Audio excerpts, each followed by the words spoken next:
Mes chers amis, j'ai souhaité attendre un peu avant de m'exprimer devant vous.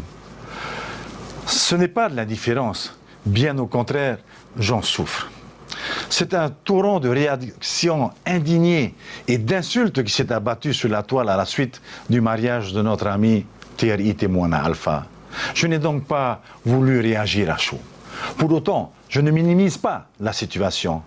Au contraire, je souhaite replacer cet événement dans son contexte, car beaucoup de choses fausses ont été dites. Un mariage, vous le savez, c'est un événement exceptionnel dans une vie. Il était prévu de longue date et les invitations lancées depuis plusieurs semaines.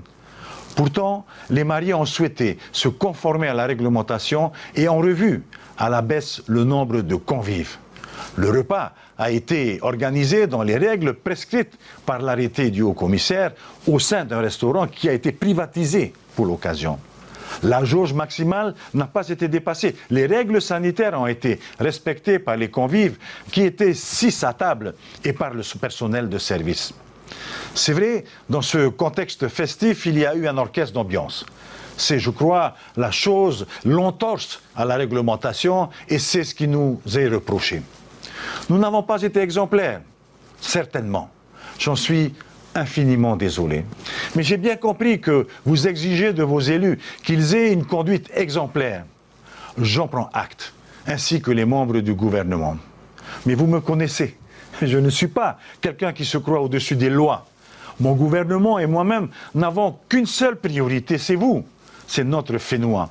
Et jamais, jamais nous ne ferons volontairement quoi que ce soit qui puisse vous nuire ou nuire aux intérêts de notre pays, de la Polynésie. Alors, c'est vrai, les gendarmes sont venus sur place pendant la fête faire leur constat. Nous ne sommes pas au-dessus des lois, je le répète. Une enquête a été ouverte et si cette enquête conclut à des fautes ou à des manquements, nous assumerons alors ce qui doit l'être. Laissons la justice faire son travail. Ce que je souhaite aujourd'hui, mes chers amis, c'est que les esprits s'apaisent et que soit éliminée l'amertume, la colère, les insultes et la méchanceté. Que la sérénité et la confiance reviennent dans notre pays qui a tant besoin de cela. Merci, merci de m'avoir écouté et que Dieu nous bénisse tous.